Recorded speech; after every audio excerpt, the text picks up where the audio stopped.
Now I have a story that I'd like to tell about this guy. You all know him.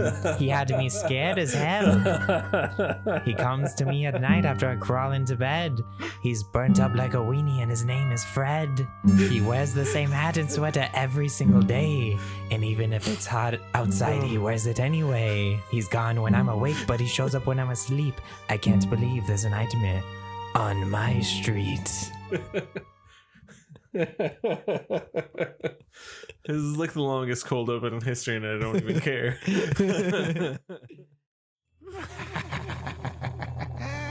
You know, they say a mind is a terrible thing to waste.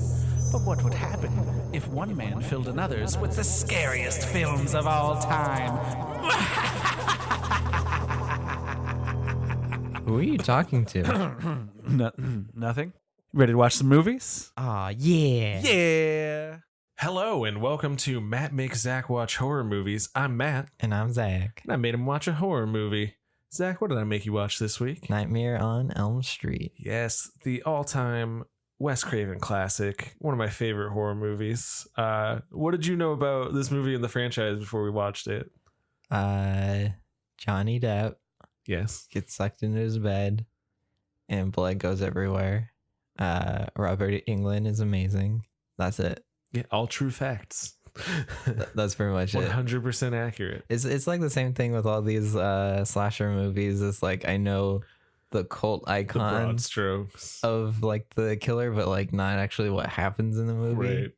or anything. But yeah, that's about Especially it. something like Nightmare on Elm Street like has so permeated pop culture at this point. Like Freddy Krueger still like pops up in like parody stuff now, and there hasn't been a Freddy Krueger movie for like 10 years. Yeah. More than Jason and more than Michael, I think he's a little bit more like instantly iconic because he can talk. Yeah. True. That's like the big innovation that Wes Craven gave this movie. He was like, what if they could say snappy one-liners?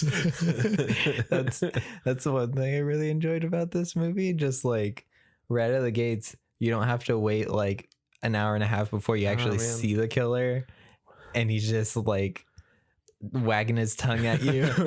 Wes Craven is not fucking around. No, he's not. And I loved it. Well, I mean, like, let's jump into it.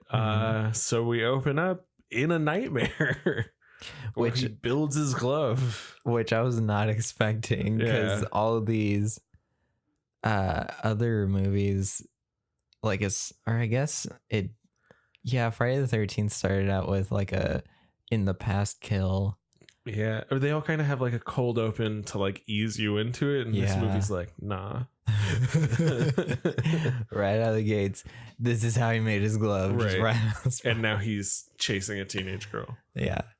So he's stalking a teenage girl named Tina in her dream. We start to realize it has to be a dream because of all the weird imagery that just starts happening. Like at first she's just like running around, and then all of a sudden it's like, is that a goat? What is that? Like, That's right. or what did you think it was a cat? I thought there was cats meowing, and then I was like, no, that was a goat, or it was a sheep. Sheep, goat, I don't know. It was some kind of weird Because like, you're like, oh, animal that wouldn't exist in like. because you're like, oh, it's most sheep because boiler she's rooms. dreaming. And I was like, oh, that makes I think sense. that's what it is. Yeah.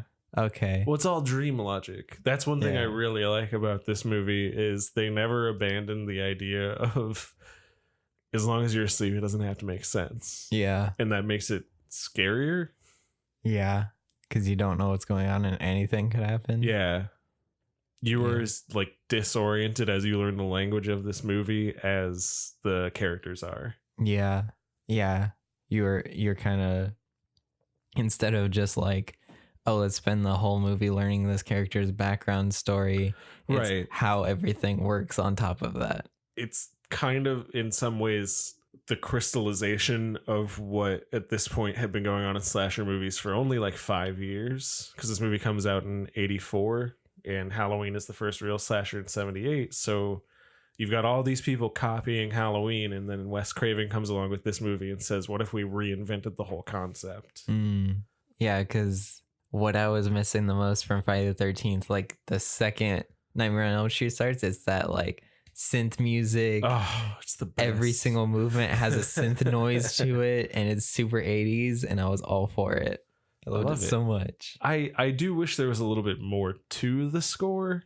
It kind of felt to me like it just kind of kept going, and like they were just playing the same song on a loop. But this movie was pretty low budget. Yeah. And the director didn't do the music for free. So The director wasn't John Carpenter. Yeah. Yeah. That's what I really, really missed. This felt like a good next step from Halloween. Yeah. Like Friday the 13th, I was like, this is like... Well, Friday the 13th says... Well, literally, like what Sean Cunningham, the director, said was, we want to make Halloween, but instead of cutting away, we want to just show it happen. Yeah. And then Nightmare on Elm Street says, we'll do you one better. Yeah. And I love it for it. And it was a nice return to like a suburban setting too. I didn't know I was so tied to that idea. I think slashers are better in the suburbs. Yeah, because I don't know, like it taking place in like the forest and stuff. I mean, I'm afraid of the forest, but I'm just nervous in the forest. Yeah. In a way, like I don't need something on top of that to make it creepy. Whereas the suburbs, it's like this weird twisting of something I've grown up spent my whole life in the suburbs, so seeing it twisted that way is really unnerving. Yeah, because I feel like with Blair Witch and Friday the 13th, it's like, yeah, it's a forest. Of course it's going to be spooky. Right. But then in Halloween and Nightmare on Elm Street, it's like you're home, so you feel like both you're of those safe. are filmed in California, where we're from, so it's literally like looking at like our homes. But and it adds to the whole thing of just like it can happen at any moment, and we live here, and now I'm terrified of nightmare demons. Yeah, Freddy Krueger is the only slasher to give me nightmares as an adult. So don't fall asleep, man. Yeah, seriously. I mean, I kind of want Freddy Krueger nightmares. I mean, I just want to like hang out with Robert Englund, but do that without him trying to kill me. But how are you gonna get all his one-liners if he's not trying to kill you? True. No, he seems like a pretty chatty guy. So from chasing Tina, she wakes up. We see that even though she's in like the nice safe suburbs, like her life isn't great. We actually get a lot of really like well done shading on this character in like a brief period, and that like her mom comes in with her new boyfriend who's really shitty and she doesn't really care. Yeah. And she's like, yeah, I'm gonna leave for the weekend. Bye. Oh, you had a nightmare? Too bad. That's one thing that was like when her mom's boyfriend just jumps in and is like, come back to bed, babe. Like, yeah, because her mom sucks. The kid, I'm just trying to wrap my head around like what goes through your head of like, oh, right, this lady's kid is right here, I'm just gonna without acknowledging that she's right there. Yeah. Like what goes through? He sucks even more than the mom does. Yeah. So. But then you get young Johnny Depp. As I said to you when we saw him walk on screen, remember when Johnny Depp still like cared about himself before he? Yeah. So, but we're talking about young, innocent Johnny Depp before any of this. When I say things like, "I love him. He's so good in this. I really like him," know that I'm talking exclusively about Johnny Depp in 1984 in a crop top. Specifically in a crop top. Yes. Ditch the scarves, go back to the crop tops. Yeah, you look great, Johnny. So we get young Johnny Depp, and then out of nowhere, my man with the dog just immediately hops in and starts talking about his what did he call it? Oh, what does he say right there? He just immediately starts talking about his dick. That's all I know. I'm just trying to remember if he said boner or morning wood. I believe he says morning wood. That is the character appropriately, Rod. His name was Rod. Yeah. But then I love that Tina gets one like right back at him where he's like, it's got your name all over it. And she's like, you don't have enough room on that thing to fit my name. Or no, she was like, my name's only 4 letters and you don't have enough room for that. Again, good slasher movie. I like these kids. Yeah. that was the thing that I was gonna say too. This was the first one where I was thinking, oh, they're being mean to each other, but in a fun way. Yeah, because even like Rod, who's clearly kind of like the dick of the group, you're Yeah. like, I don't know, he doesn't seem like a bad dude though. He's just kind of crass. Yeah, everybody. It seems like everybody's on board with it. So Yeah. And like later, he immediately the second he gets a chance, he goes to her house to apologize and like Yeah. talk to her. I mean, also because of, but and to tackle Johnny Depp out of nowhere Yeah. and then threaten to stab him with a knife. That didn't help his cause later. no, he's supposed to be from the wrong side of the tracks. That Rod. Which is weird seeing Johnny Depp as the jock and the normal kid. There's a lot of fun stuff behind the scenes about like the character was written to be like a much more traditional like big guy who's like a jock. Yeah.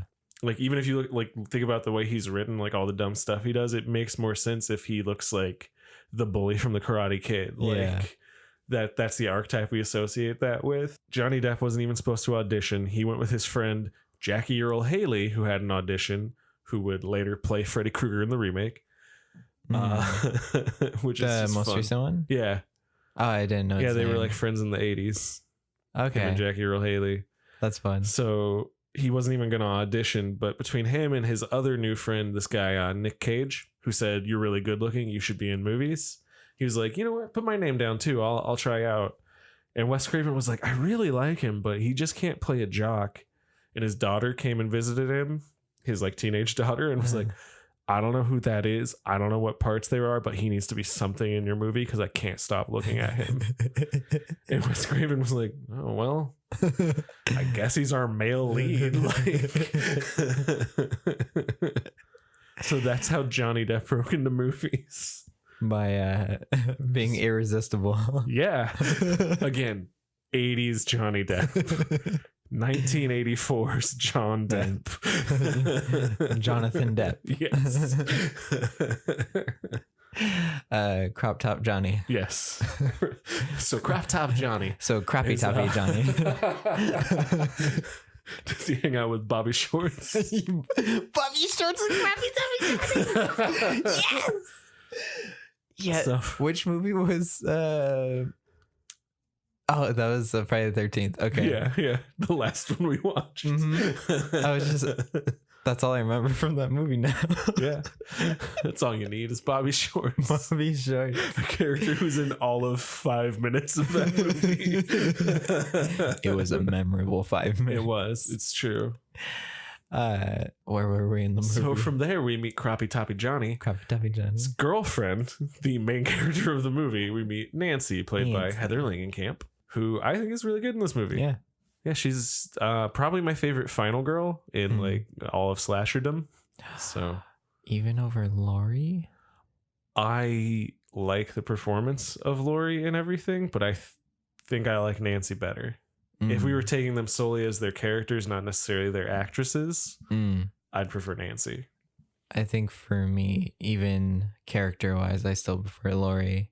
I just like Nancy's so proactive. I like Nancy, but Laurie felt more like this is how a real person would react to things. Right. That's fair. And that's what I really liked about it. Like when Michael comes in through the closet and she just, oh, here's a hanger, I'm going to stab him.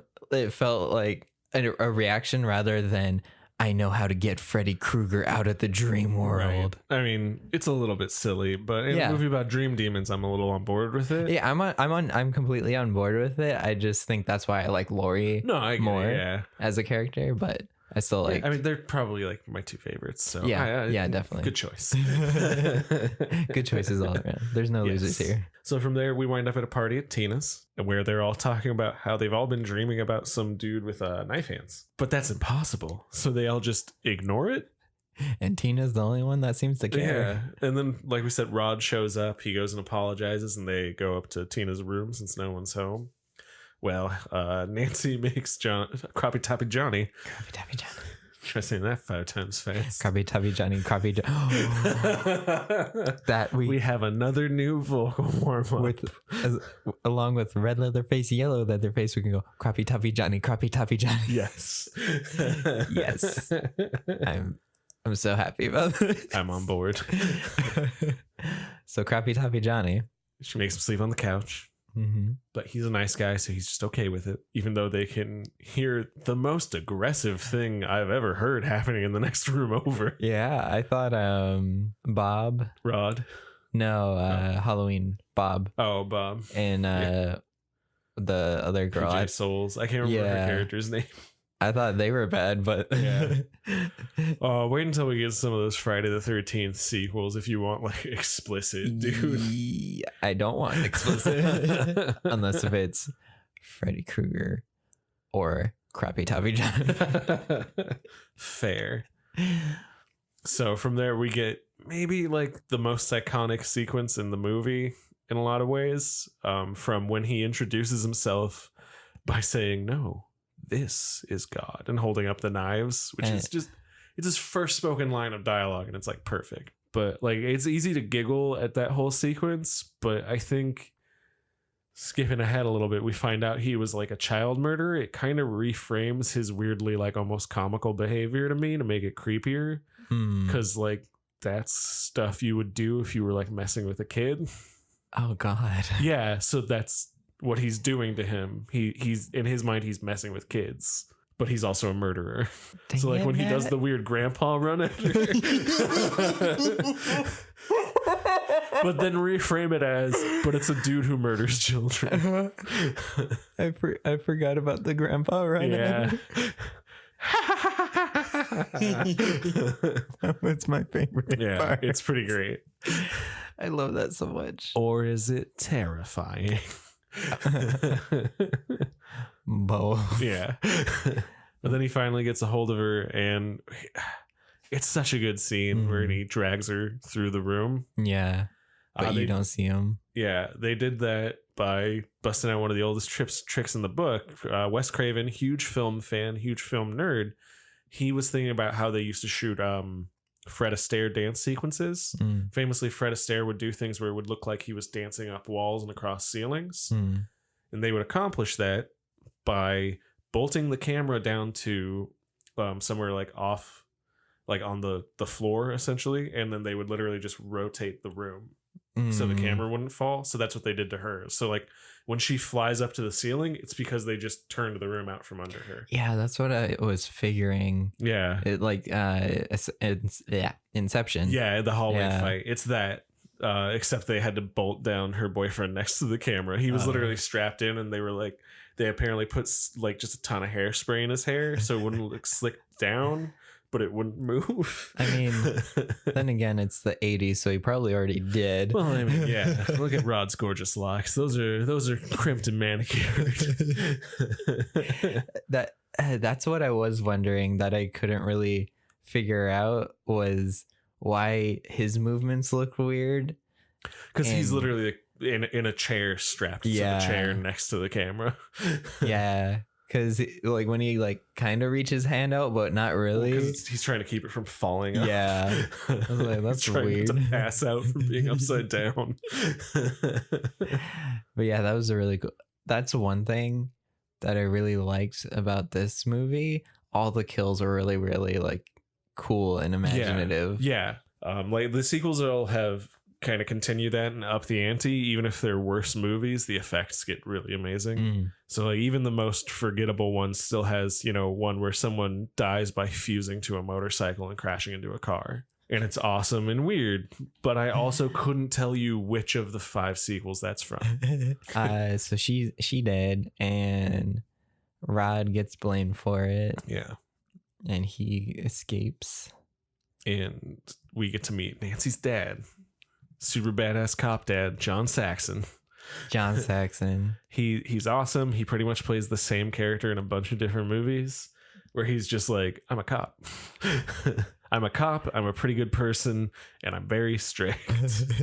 Most famously and relevant to this miniseries, he's actually plays a cop in Black Christmas, which is one of the proto slashers that really inspired. It's a Christmas movie from the director of A Christmas Story, where a guy who you never see murders a bunch of women.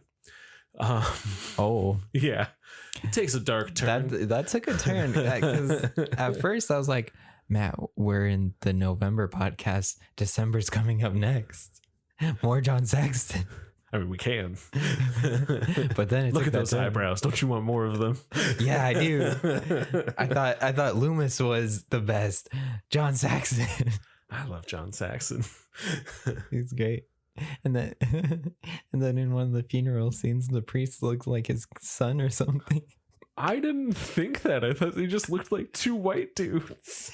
No, he had like... I mean, I know we all look alike, but... No, he had like the eyebrows. Kind of had the eyebrows, no, yeah. The starting to recede hairline. Okay, you're just describing white dudes now. I don't know. He kind of has a receding hairline. He looks a little bit angry. He looks like John Saxon. Don't take this away from me, Matt. Don't change the subject.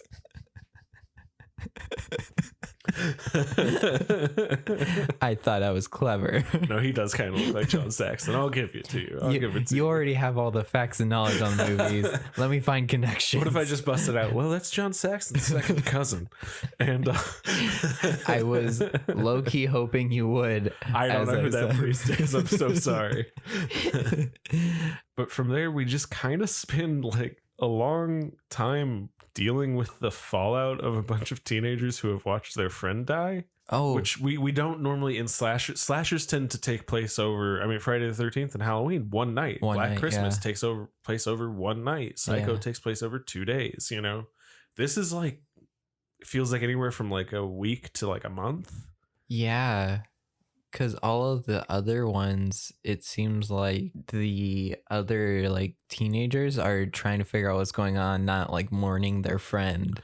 Well, yeah, they're trying not to die. Yeah. And in this one, I think that's why I kind of buy her setting up traps and stuff a little bit more is, well, yeah, she's had a month to just deal with this. Yeah. She's just been sitting for a month like, I'm gonna die. I don't know what to do. And every piece of information she gets in this movie is like, oh no, yeah, you're definitely gonna die, dude. Look at all your friends dying right now. Yeah. Oh yeah, by the way, your mom killed the guy, so he's out for revenge, so he's definitely gonna go for you. Yeah. The next like really good scene was when she's sitting in class and sees her friend is just next to her in the body bag. Yeah. And it's like, hey, what's up? That. Yeah. What's poppin'? Freddy Krueger's gonna come at you. I love the whole scene in the high school where then she starts like chasing the body bag, which my wife was watching this with us. And she was like, why would you chase like a body bag? Like, wouldn't you realize you're asleep? And it's Inception rules. No. You just go with it because you're dreaming. Yeah. Like you almost can't help it because you're asleep.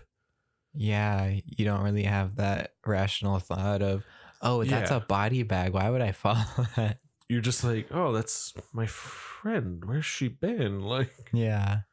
And then Freddy knows that. How did they do when she gets dragged away? That is one I actually don't know. I am assuming it must be like some super simple effect because on all the stuff I've watched, they don't really like talk about, and one of the great effects is when her feet go up and she drags away. Yeah. I'm sure there's just a string that we can't see on the floor or something. That's what I figure, but I like to imagine there's a fully morph suit green screen guy just dragging her. Well, it's not a thing yet, unfortunately. But it's fun to imagine. It would be, yeah. Well, now it would just be CGI, I guess. Yeah. But I'm not against CGI. I'm not one of those people, but it would be. Yeah. Well, we haven't seen any CGI heavy horror films yet, so I don't know. 28 Days Later had that smoke. Matt, why'd you have to remind me of that? Because it's funny. Not to me. Now I'm gonna have nightmares on my street. So A Nightmare on Elm Street, and then the hall monitor. Screw your hall pass. Then before it does the reveal of the hall monitor's wearing Freddy's sweater, the shot before where it's kind of like over her shoulder, I spotted it and I was like, oh no. Yeah, it's good. She's just got the glove. No running in the halls. Robert. Apparently that woman like still does cons. She'll be like, yeah, I wore the sweater. It was great. Out of all the people. Why not? If Yeah, people why want not? you there, I'm like, I'd go meet her. Like, hey, Yeah. I love that movie. Man, probably every single actor in every single horror movie Oh yeah. goes to a con. And anything that's like a quote unquote genre film. Yeah.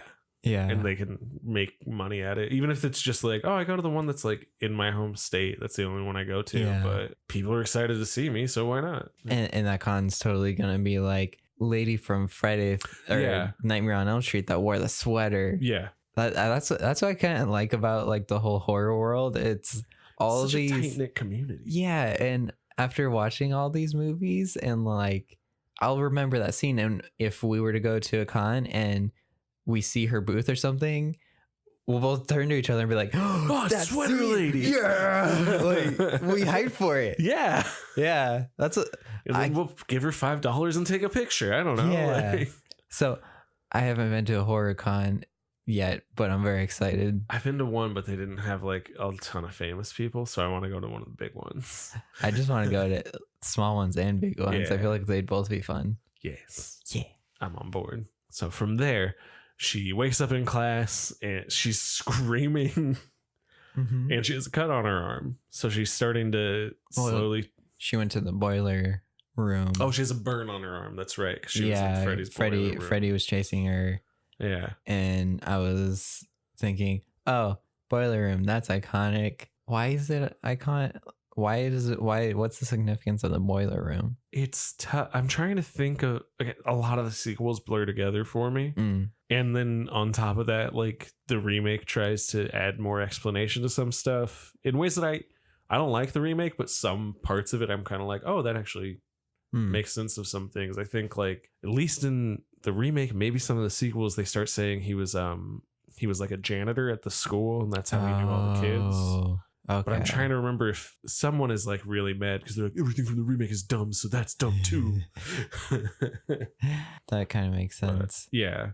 Well, but I also don't need it to make sense because it's a nightmare. Yeah. He's just like, I'm choosing the level for Mortal Kombat. What's the scariest background? Like, well, because I was just thinking, wait, they burnt him in like some random building. What did the boiler room did that? I know for sure in the sequels you see him in like a boiler room type setting. Just because I know it's iconic too, Freddy Krueger. I was wondering why. I'm trying to remember. This is gonna bother me now. But I know you for sure at least see him in a boiler room type setting when they burn him to death. Like that is where he's been like hiding things. You know, like, oh, here's the photo of the kids. Here's the trophies I took, and that's where they get him. Here's a bundle of sticks with some teeth in it. Right. Oh my God, was Freddy the Blair Witch? They do say there's... Does he make anybody face a wall? It was all a dream. I didn't actually watch that movie. Yes. Oh no, sorry. No.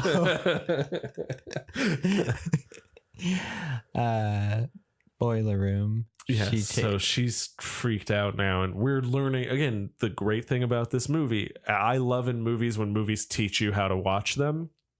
We start picking up on like learning with her and finding hints and like what are the lines between reality and these nightmares.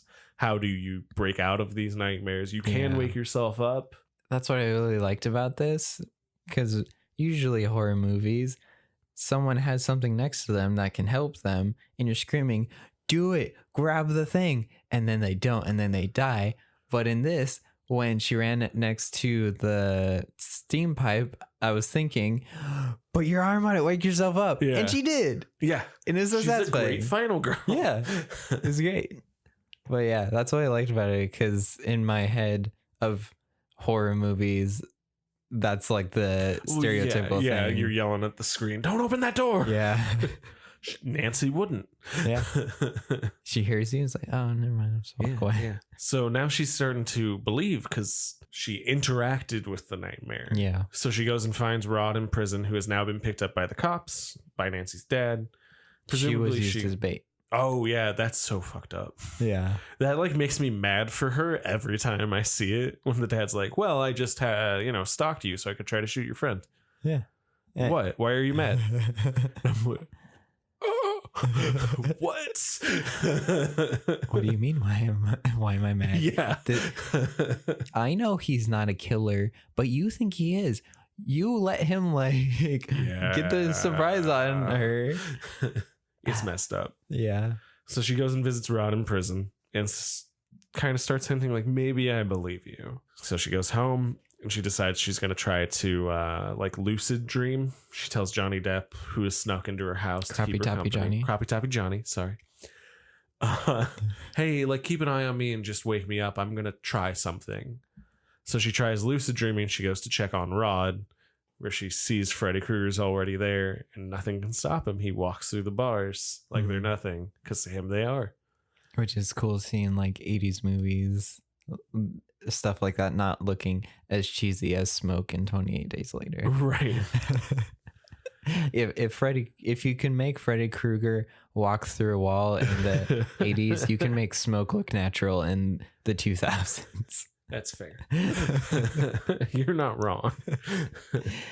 But yeah, then Freddy stops and sees her and then chases after her, right? Yeah, he chases her for a minute and then she wakes up and she's mad at Croppy Toppy Johnny because he fell asleep. God damn it, as she says. You bastard, Glenn.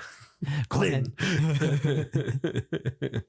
Nobody can do angry like Heather Langenkamp. Yeah, which one of my favorite things about her is how she talked to her mom. Yeah. And was like, no, you listen to me. Yeah. Because her mom needs it. Yeah. And it was great. Yeah. I was all for it. So she runs out of the house. She runs to the police department with Glenn. And they're like, you got to let us just talk to him. Just make sure he's okay. And literally by the time they open the door to check on him, he's being strangled by a sheet that he did not strangle himself with. It came to life on its own. Yeah. Kind of looked inappropriate, but it did. It looked like something he talked about earlier in the movie, which I made that and Tina was wrong. Her full name could go which middle and last.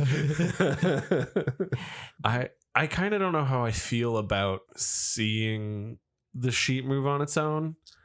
I kind of almost would have preferred if we don't see that setup and you just open the door and he's hanging himself to kind of preserve that ambiguity, because a little bit of this movie kind of makes you question Nancy with the adults in the movie just a little bit, and I think that's kind of a cool idea that I would like to see him push a little further. It would be kind of cool. I don't know if any of the sequels do it, if Freddy Krueger, the way he killed them in real life, it looks like they're doing it to themselves, rather than, oh, she's flying across the room, it's clearly like Freddy Krueger. Yeah. It looks like it could have been Glenn.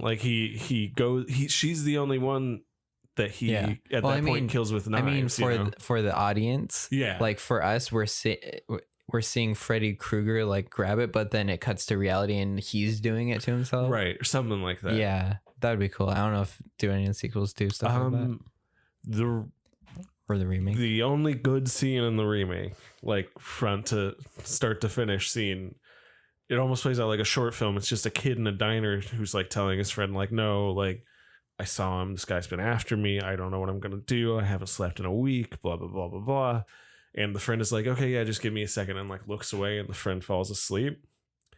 And all we see is Freddy holding his knife hand to him, and he gets a knife off the table and he's like, no, get off me. Cut to him, he's standing there yelling that, but he's holding the knife here, so it looks like he's holding it to his throat. And then he slits his own throat. Yeah, that's what I was talking about. So everybody's like, oh, that dude just lost it. Yeah. And I kind of the remake sucks, but it's got these really good ideas. Yeah, because I was thinking, that'd be kind of cool if to the outside world and to the audience, it looks like they're doing it to themselves. Yeah, and the second one, Freddy's Revenge, No. which I definitely want to watch because I think it's fascinating. They kind of start hinting that it might just be the main character doing the killings. Like, oh, is this really Freddy, or does the main character just think he's Freddy? Oh, it's not Nancy? No, sadly, no. Is she in the sequel? She's in 2 of them. Yeah. Okay. Yeah, she comes back. It's pretty cool. But now she's really freaked out because she's just had everything confirmed. In the context of the movie, Rod is dead. She's like, no, I was right. Yeah. The whole time she's hoping she's dreaming. Yeah. Which is messed up. Yeah. Yeah. It's so good. Yeah. Oh, yeah. I forgot. Croppy Toppy Johnny was there to see it too. Yeah. I mean, talk about a rough week for these kids. Yeah. All their friends are dying. Yeah, it's not great for you. It's not great for your mental health. Yeah, especially as a young teen in school. So then they have to go to Tina's funeral and Rod's funeral. It's kind of a joint funeral, right? Or is it just Rod? No, it's just Rod's funeral. Because that's where Lil Saxon was. Lil Reverend Saxon. Yes. Was doing the funeral. Yeah, kind of a dick move. Like, I know he's a suspected killer, but he's like, it just goes to show if you suck, you get killed. Don't be like Rod. Like, that was the sentiment of this dude's eulogy. I was too distracted that he looked like Bill Saxon to hear what he was saying. He literally does the, like, it is like the good book says, if you live by the sword, you die by the sword. And I was like, dude, you're at his funeral. These are like his family and friends. Like, if you really thought like he definitely killed that girl, fuck this dude, maybe you should have been like, oh, I can't do his eulogy. Sorry, I'm out. Like, have someone else do it. I'll really tell his loved ones. Yeah, I'll tell them what for. Little Saxon sucks. Little Revy Saxon. Big Saxon sucks a little bit less because he kind of goes to Nancy. He's like, so you're saying you don't think it was Rod? Like, and even like Croppy Toppy Johnny is like, yeah, we don't think that.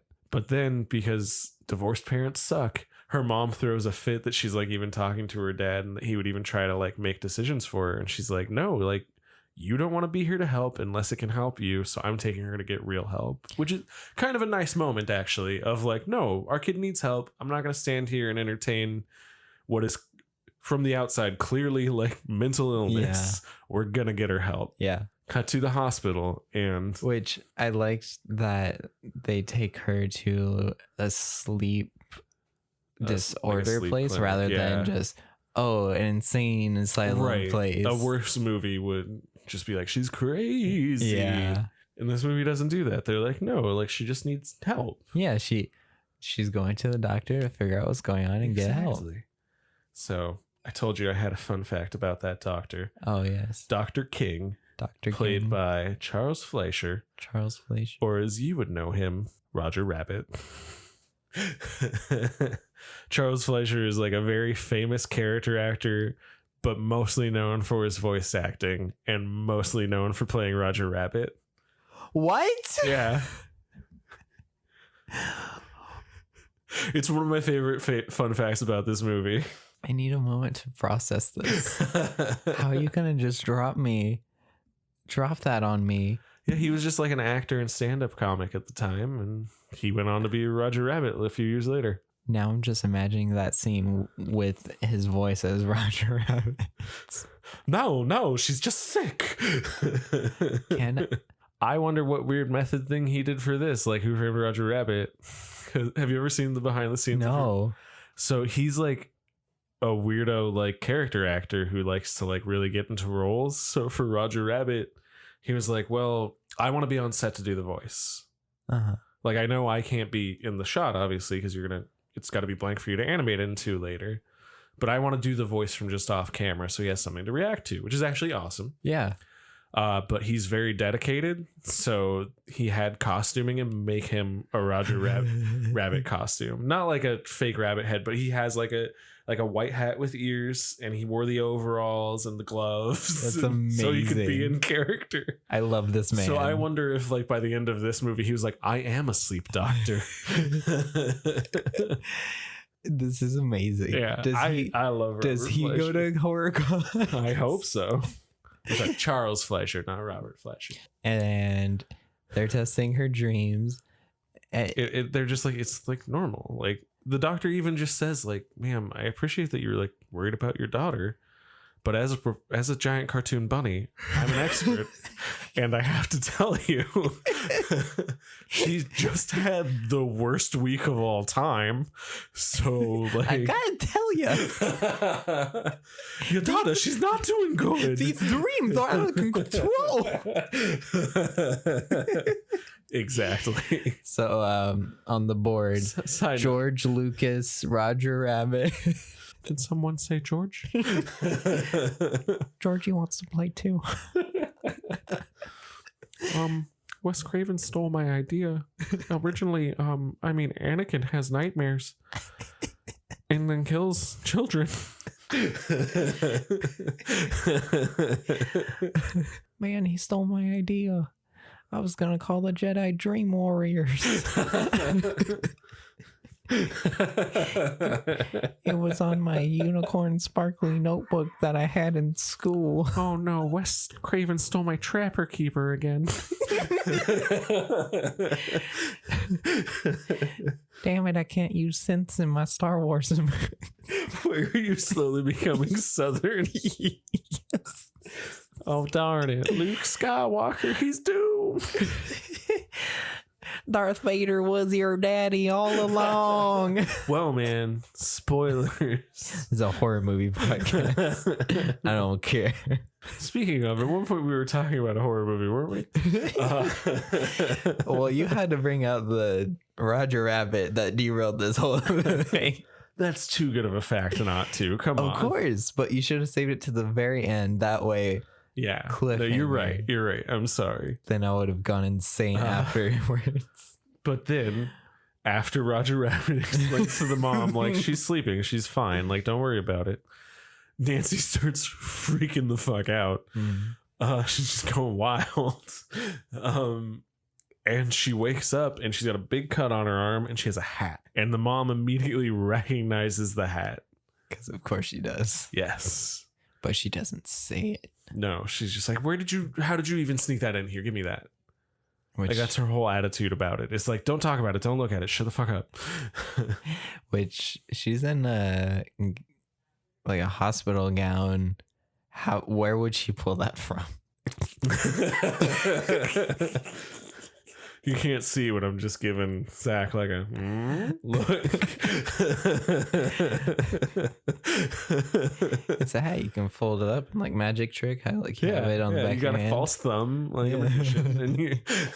Which I liked how Roger Rabbit was confused, but then they just cut to the next shot.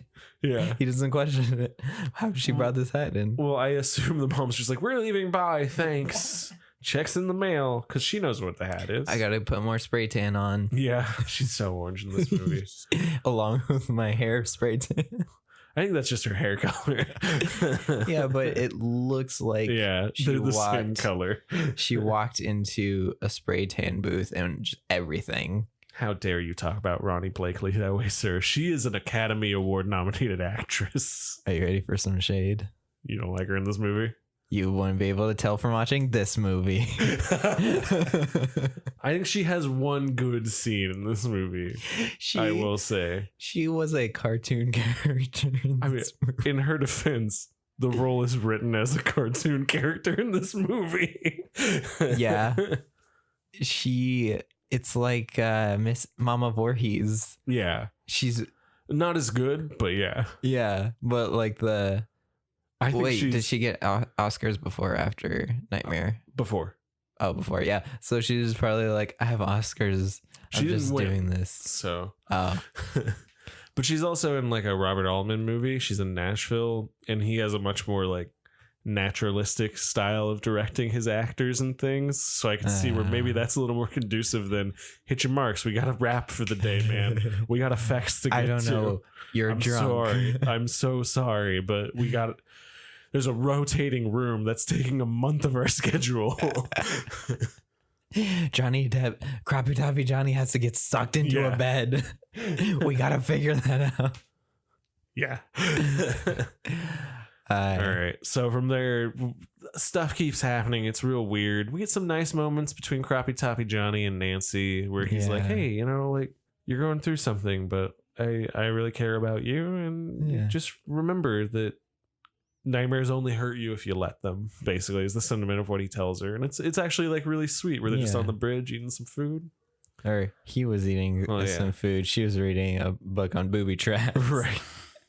Anytime anybody eats food and they balance it on the beam of a bridge, it just makes me anxious. In movies, I'm like, you're gonna lose that. The one scene I think that Ronnie Sue Blakely is actually pretty good in, which is her explaining the Freddy Krueger's backstory. I think she's actually like good in that because they kind of give her like some meat. That character stops being a caricature for a minute, and it's just like here's clearly the monologue you probably auditioned with, like. Here, I've been storing in our basement this whole time a bundle of sticks with Freddy Krueger's. Right. I'm the Blair Witch. I'm the Blair Witch. I've been messing with these filmmakers this whole time. So basically the story is that some guy named Fred Krueger, because they keep calling him Fred in this movie, and I'm like, why didn't that catch on instead of Freddy? Hello, I'm Fred Krueger. That's more scary. Yeah. He's supposed to be... Please. My father was Frederick. I'm Freddy. My father? My father was Frederick. You try talking with that voice. What voice? I remember my father was Fred. I'm Freddy. Oh, yeah, he did that voice. That's right. Yeah, because they kind of pitch shift his voice a little bit, but towards the end of the movie. Because in my head, I'm just like, oh, Robert Englund's British. He is not. He's not? No, his last name's just England. He was because his last name was England, he had to be British. No,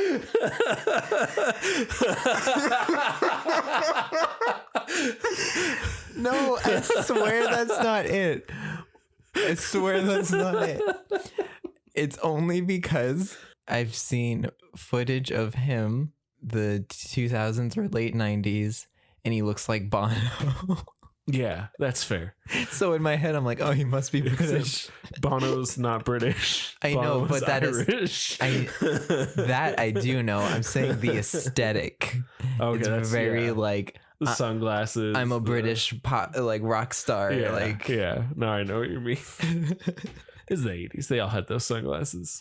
No, this was like late 90s, early 2000s.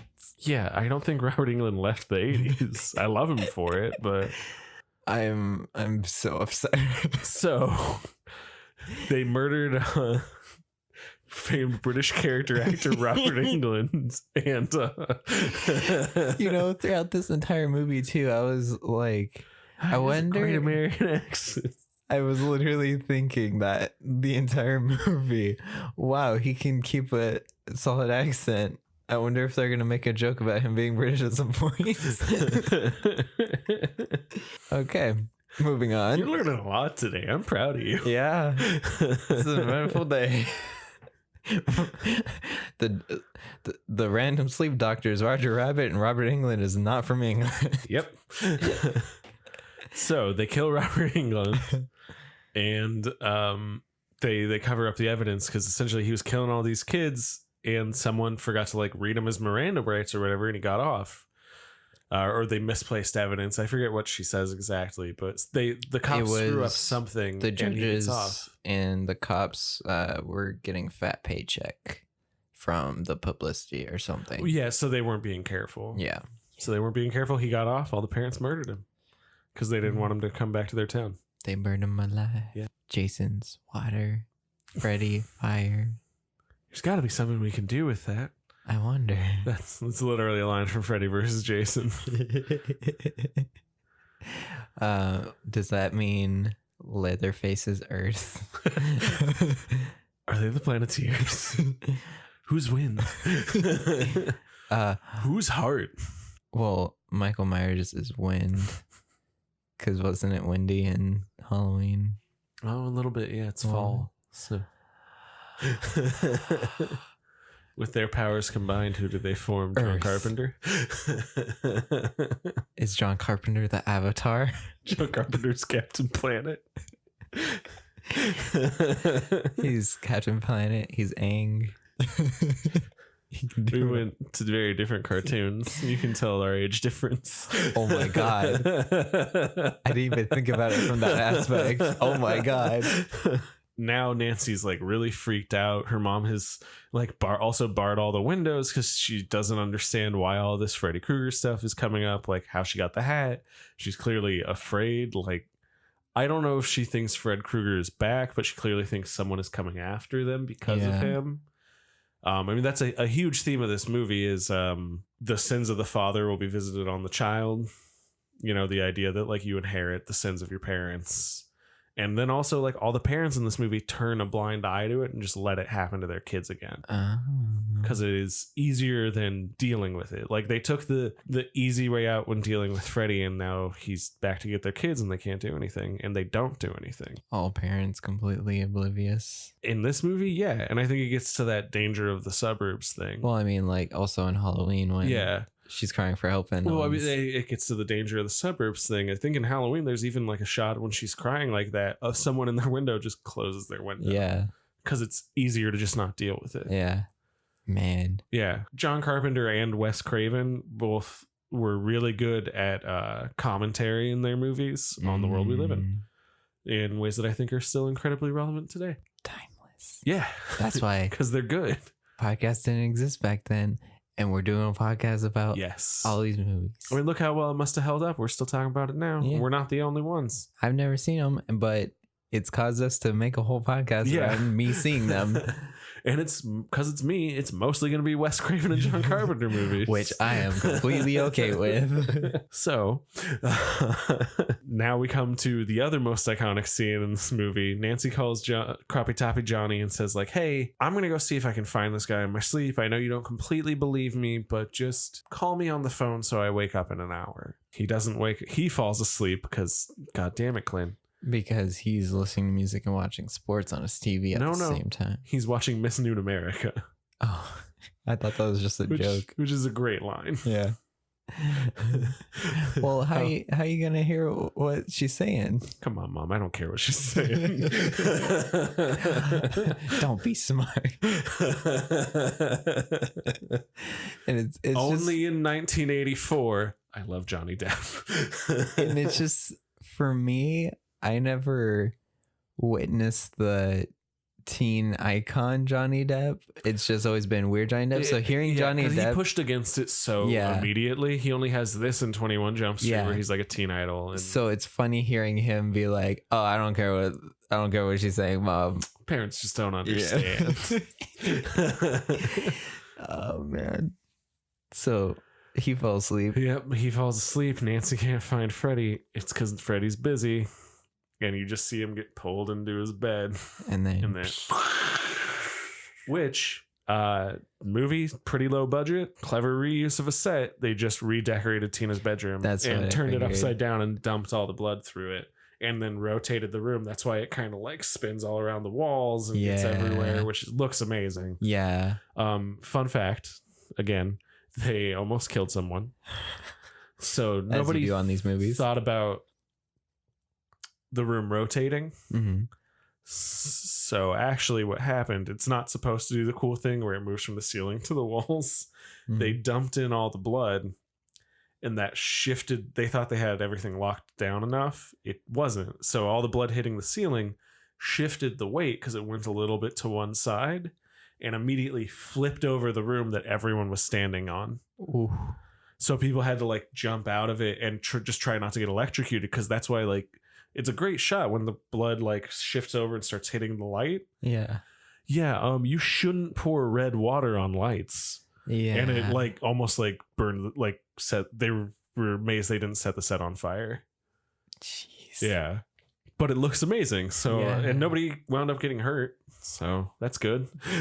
Between this and The Thing, it's all of the stuff that's like, oh yeah, it's amazing because people almost died. Yeah. I mean, like, as much as I love practical effects, it kind of makes you understand why studios are like, I bet we could do that with CGI.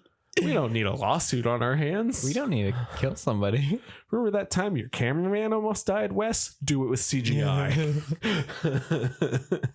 Croppy Toppy Johnny is no more. Is dead. Okay, and you asked while we were watching it, why do paramedics come? Like, how does the mom even like know what's happening? There is a deleted bit. Obviously, the MPAA cut this movie to shreds, as they do with a lot of horror movies. If you don't want to get an X rating, you just have to cut stuff. It's not great. It's censorship, and I hate it. Mm-hmm. But originally, all that blood pours out, and the mom isn't screaming because she's watching the blood pour out.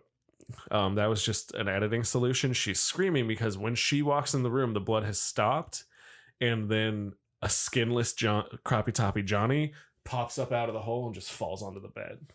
That's why she's freaking out, because like his body is there. Oh. Yeah. Or I don't know if he's skinless. He's just very red. Oh. I always read it as like that must be what happened, but it could just be that he's covered in the blood. So if you're skinless, that'd be horrifying. yeah. But it's implied that something really bad happened to him, and his corpse just falls in front of his mom. Yeah, that's why she's free. That's why like paramedics. That's what they're there to get. You know? Okay. Yeah, because I heard one of the paramedics be like, "Oh, we need a mom." Yeah, which made me laugh. We'll just touch on this for like a second. Censorship stuff, is that still sort of a problem today? It definitely is. Yeah. If anybody's curious about it, I highly recommend looking into This Film Is Not Yet Rated. It's a great documentary where they actually go into the way that the ratings board works. It isn't government censorship, it's self-censorship, but it's still not great the way they go about doing it. Yeah. They have in this movie really great interviews with lots of horror people, and then also people like Kevin Smith winds up talking a lot about like the way they try to censor dialogue, and they try the Clerks got an X rating. Originally they had to like go in and fight it. The director of Boys Don't Cry had to go in and like make her case for like, okay, you don't like that my main character keeps swearing, but also my main character is a trans person who gets stabbed to death. Yeah, you're making me cut one thing and not the other. Maybe you guys should reassess what you're deciding. Yeah. The ratings board isn't great. I understand that we do need a rating system, but I also understand that giving an NC-17 or an X rating essentially crushes a movie and keeps theaters from carrying it. Yeah. So you're essentially saying this movie doesn't exist except on DVD. Yeah. Is it less of a problem now that the internet's more of a thing and streaming? I would say, yeah, it's a lot less of an issue. It reminds me a lot of we're comic book nerds. It reminds me a lot of the Comics Code Authority, which was a self-placed censorship on comics through up until like the mid 90s. But it went away. And it turns out you can just write for adults only on something. Yeah. Like I have no problem with like rating. I have a problem with saying that a movie essentially needs to be dead on the vine. It's sort of like charging people with obscenity. Like what does that even mean? Yeah. Because I feel like with comics or like CDs, just being like not putting anything on it or explicit content. Yeah. Just so I've got nothing against saying like this movie is rated R. Yeah. But you don't need to it's an X-rated movie. No one should watch it, is essentially what you're saying. Because already people who are above 18 can go see a rated R movie. Right. And they can see an NC-17 movie. Yeah, they can see whatever they want. The only thing slapping an NC-17 or an X rating on a movie does is essentially ensure that movie theaters feel like they can't carry it. Sorry. Yeah, I have a lot of feelings about it. Yeah. I have a lot of feelings about the way like censorship works. And I know this isn't censorship. I want to draw that fine line. Like no one is going to prison for making these movies anymore. Yeah. There was a time when you might, but now not so much, which is good. And honestly, the standards of what gets it and what doesn't change over time, and they have changed, which is again is good. But I mean, there's stuff like when you go into do your hearing, when they're going to make the decision, they also have a priest present. Why? Because then in the back of your mind, you're thinking, "Ooh, am I going to offend the priest if I give this movie a lower rating?" Yeah, I really recommend that documentary. This Film Is Not Yet Rated. Essential viewing. It's fascinating, man. Because then they wind up showing you the process they go through trying to get their movie rated. The documentary itself? Yeah, because they're That's like, fun. Go ahead, show us that you're unbiased. Yeah. Well, we criticize you. Yeah, that's amazing. Yeah, it's great. Is it on Netflix or anything? It was on Netflix. I'm not sure if it still is. That was a few years ago. Okay. It's pretty easy to find though. Yeah. Yes. So Nightmare. So getting away from a tough topic of censorship, something that I have a lot of mixed feelings about. This movie. So now Heather Langenkamp Nancy is just like, well, fuck this shit. Manages to get like flag her dad down. And she's like, hey, so I'm gonna get the guy who's been doing this. Just come to our house in an hour. I'll see you then. I got this. Yeah, and she set up traps all over the house. She put her alcoholic mother, who is blacked out, to bed. She put her Kevin McAllister skills to test. Yep. And she goes to sleep. And she grabs that boy. Yep. Runs at him and goes, ah. Yeah, he is thrown off, which is why like I find her so fascinating as a final girl, because that trope is so tied to running away, women in peril, that it's really always cool when it transcends that. Yeah. That so it's not just I mean, something Wes Craven once said was, I can only make so many movies about girls getting cut up. Yeah. He said that about this, and he said that about Scream. He did Scream? Yes. Oh. He directed my favorite horror movie. I love Wes Craven. He's all-time GOAT, you know.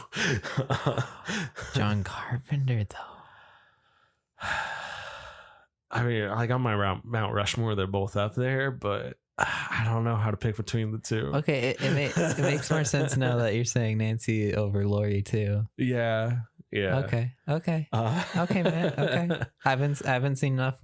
I've seen more John Carpenter, and I know more about him. We'll get into Wes Craven on all the making up with this and stuff. Yeah, but that's what initially got me excited about Halloween, because a year or two or however long ago, the newest Halloween, when I saw the trailer for it, I was like, oh, that's cool. She came back and she's ready to like go after Michael Myers. Like, that's really cool. I think that's to some degree a borrowed idea from Nightmare on Elm Street, which is the first one where it's like, no, they can be proactive. Yeah.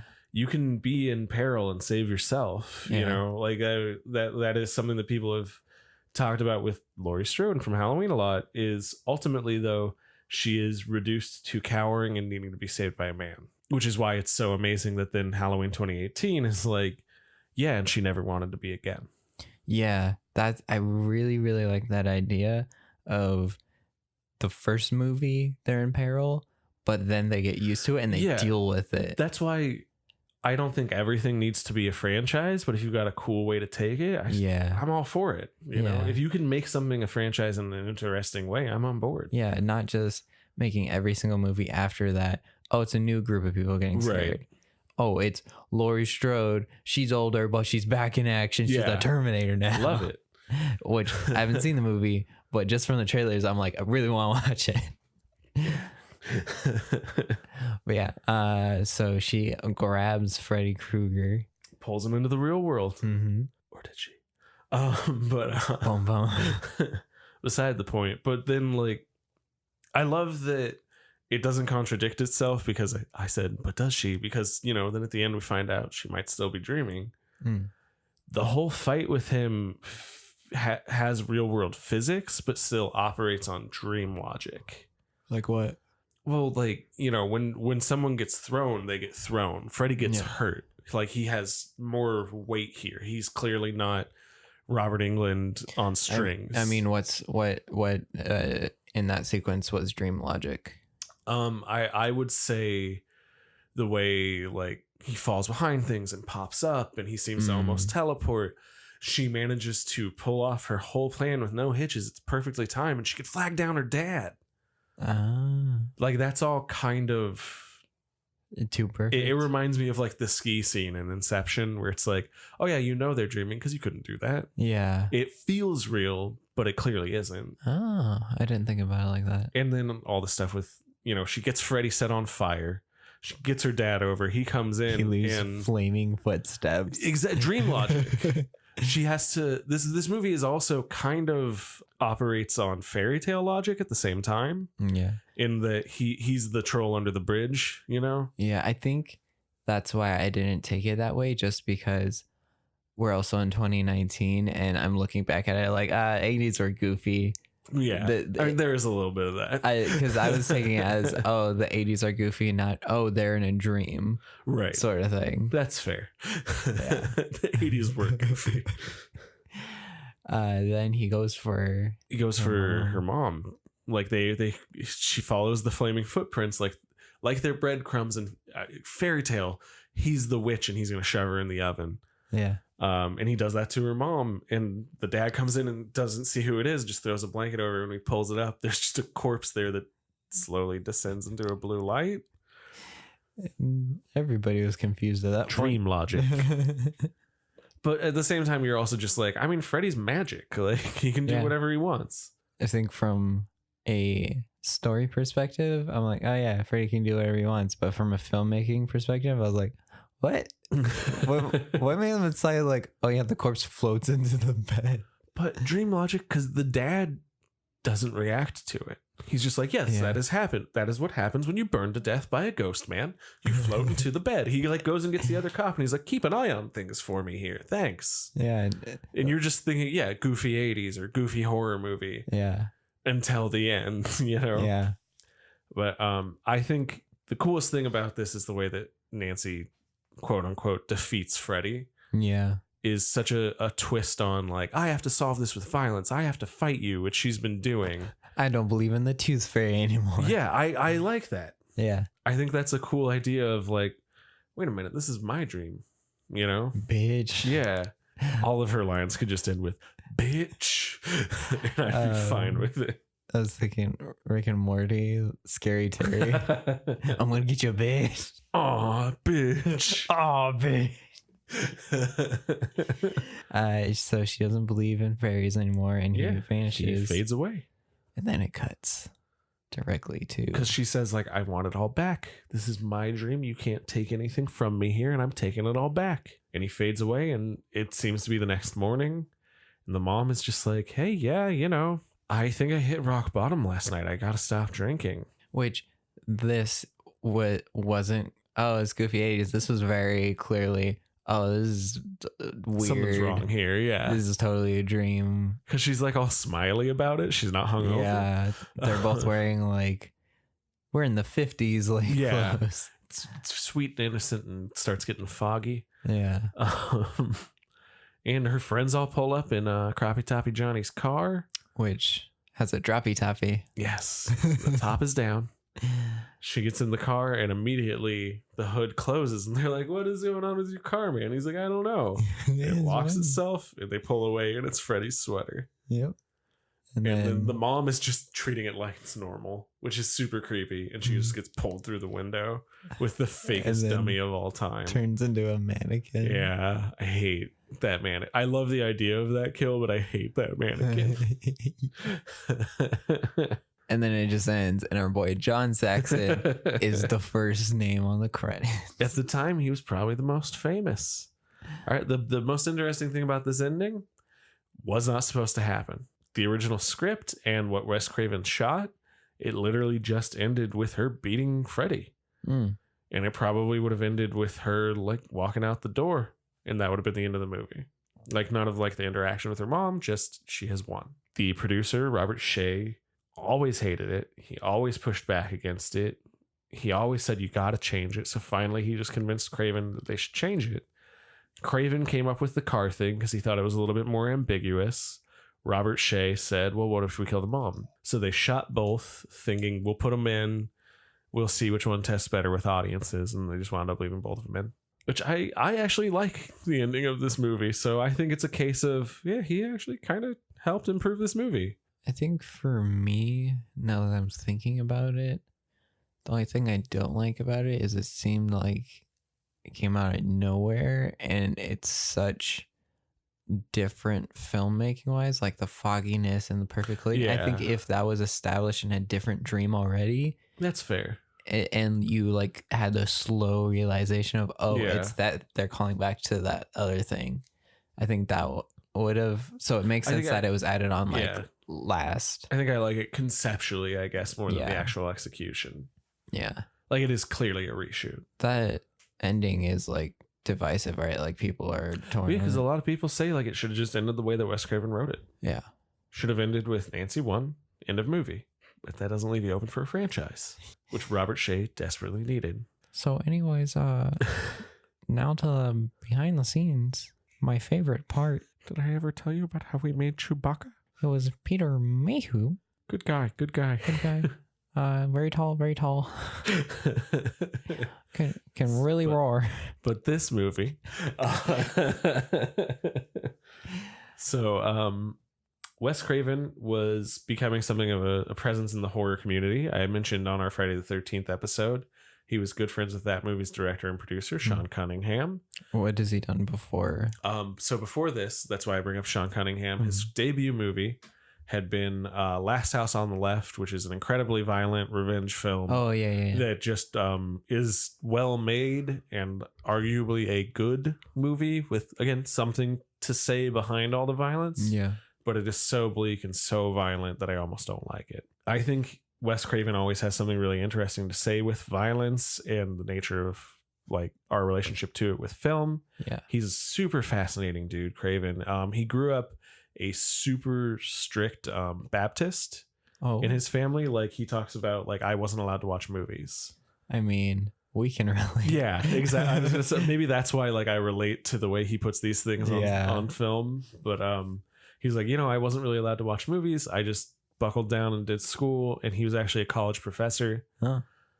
He's an English professor, and he somehow wound up like in charge of like the film club at the college because he was like one of the younger teachers. So all the students liked him because he was only like a few years older than them. So he wound up making like 16 millimeter movies with them, and he was really good at it.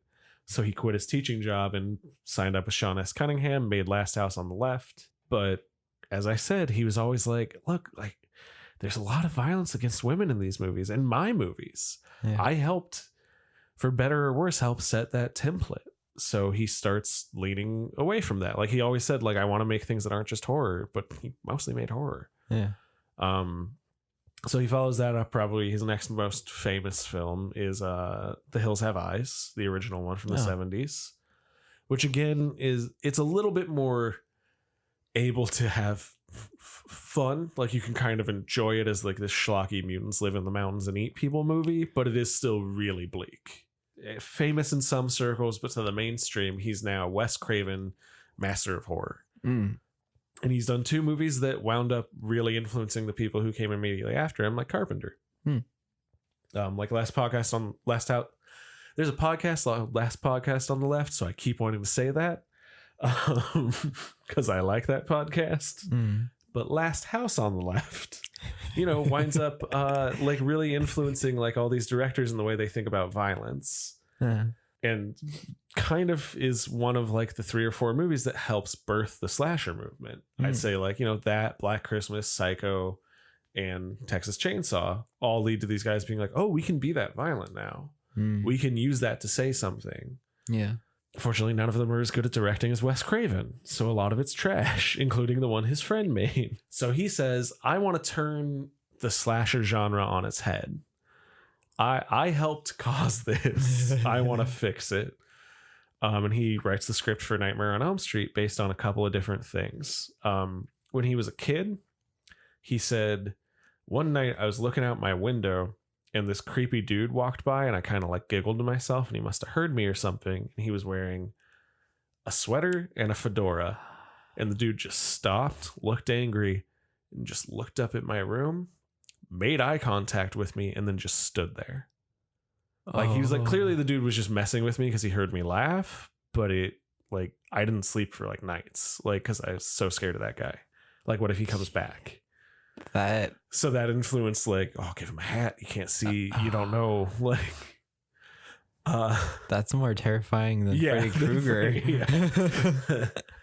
And then the other big influence was a series of articles, I believe, in the LA Times or the New York Times. You can still track them down. It's easier now because of this movie, because people have talked about it so much. There was a disease called SADS. It was sudden Asian death syndrome. Weirdly, there was this rash of Asian refugees in the 70s, like post-Vietnam, coming over here and dying in their sleep, typically pretty like horribly, like screaming, and then they would die. And no one knew what was causing it. And literally the article referenced one teenage boy who was so afraid to go to sleep that his parents finally had to sneak a drug into his drink, and then he fell asleep and he had started having nightmares and he died. And no one knows why. Still. And like then they looked under his bed and they found a hidden coffee machine.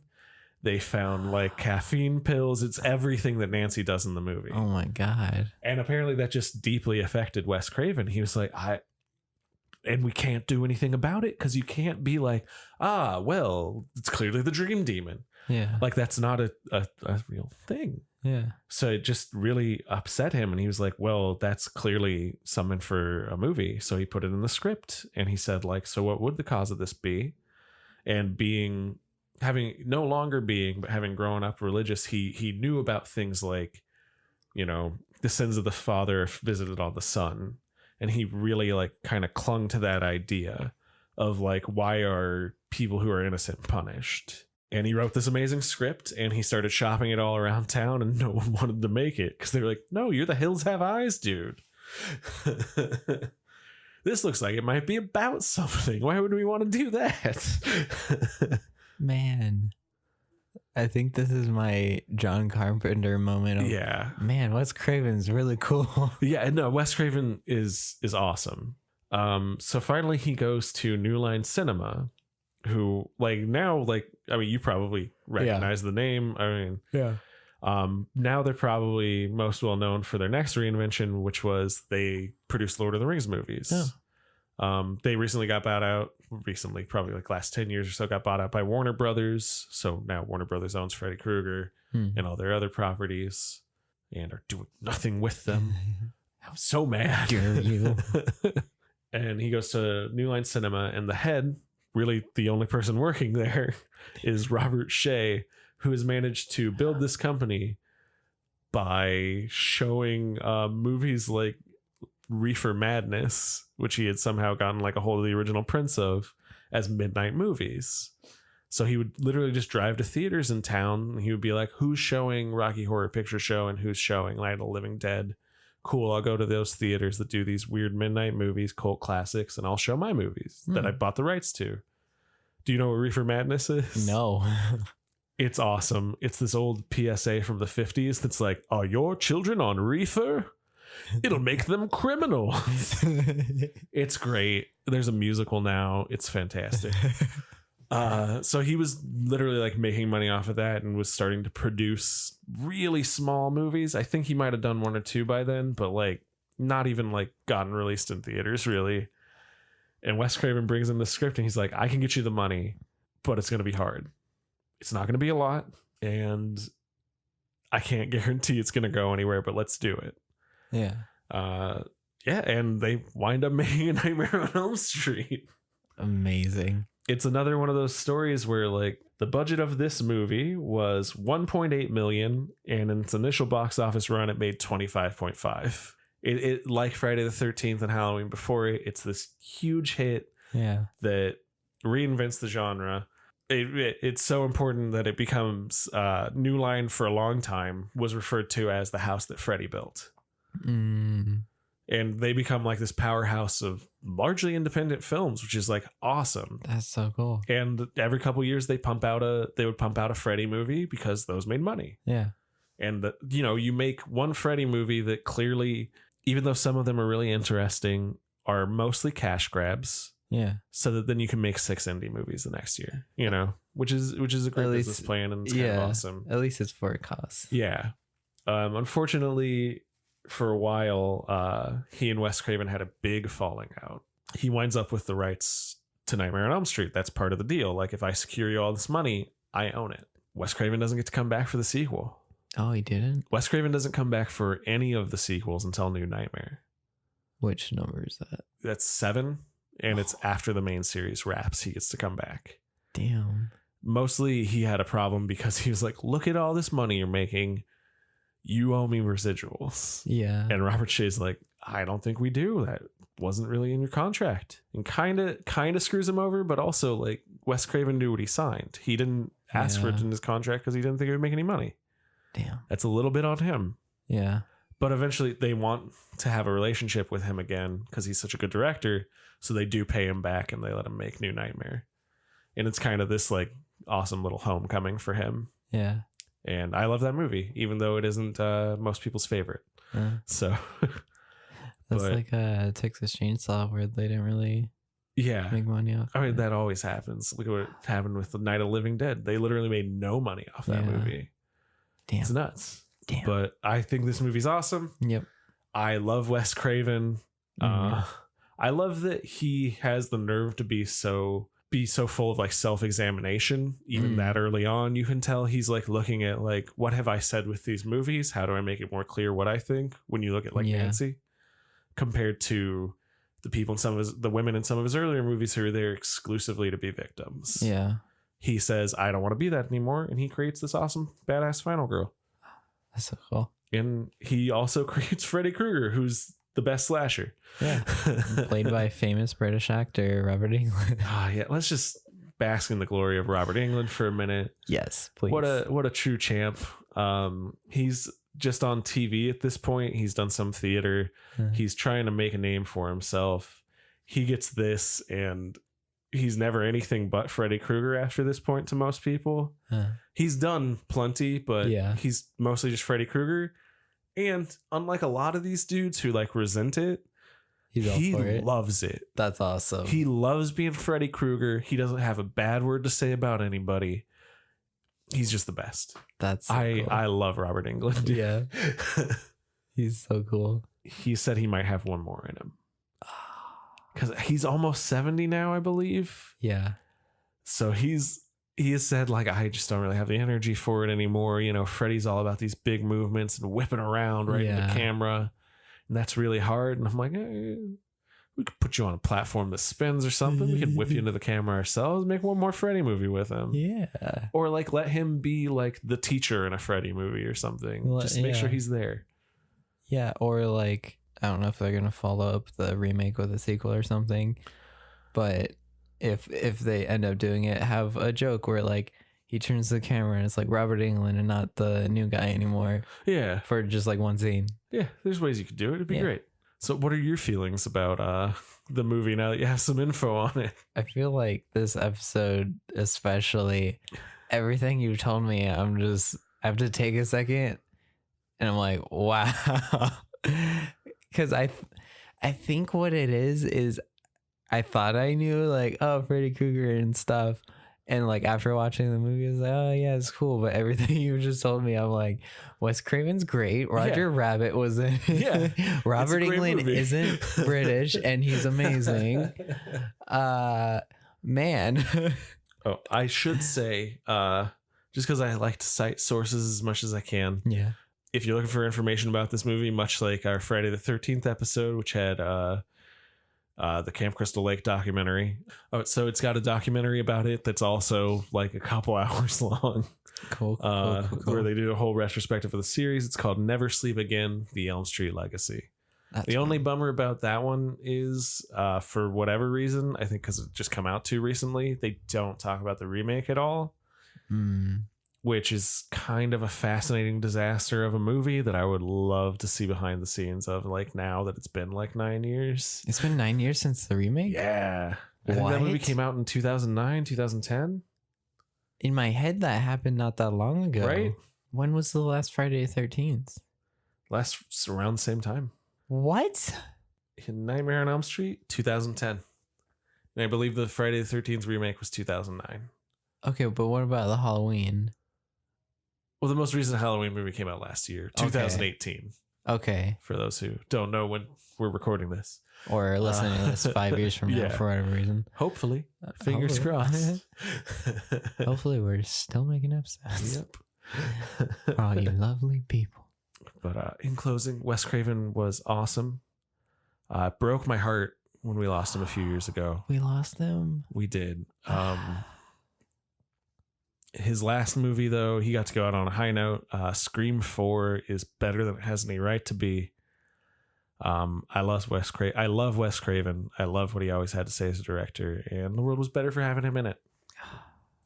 Man. I feel like I keep having to end all these episodes lately with like a bummer of like, and he's gone. Oh. But that's just the nature of time. So appreciate Yeah. these people when they're around, guys. Yeah, seriously. And talk about them on podcasts. Yeah. You recognize their names. Give them credit. Yeah. John Carpenter said he wants to direct again, maybe. Let's get him to do it, guys. Yeah, please. Man, I was literally thinking too. Man, John Carpenter still goes to cons. I wonder if like Wes Craven does. Oh, sorry. Ah, I kept trying to speak in past tense, so it wouldn't be shocking. it's very shocking. Ah, But yeah, so to tie this to Tarantino. How are we gonna do that? John Saxon is in From Dusk Till Dawn. of course he is. Yeah, everybody's in that movie because they love horror movies. I actually don't know who he is in it. I just was reading today that like, oh, he's in it. So I'm sure someone is very offended because they're like, he's my favorite character in the movie. But I don't remember who he is exactly. I just know he's in it. That's the second movie you've tied Dusk Till Dawn to. It's that horror community thing, Yeah. man. Like they're all like bros. So of course Tom Savini was that's probably cool. has John Saxon's number and was like, hey man, we're filming today. Come down. Come hang. Gonna be vampires and stuff. It's crazy. I got a dick gun. I mean, I hope one day to be able to say the same. One day, Matt. We'll be listening back to this and you'll be like, man, dreams do come true. All right, so Zach, where can everybody find you? Zach Shirk on Instagram, zachshirk.com. That's about it.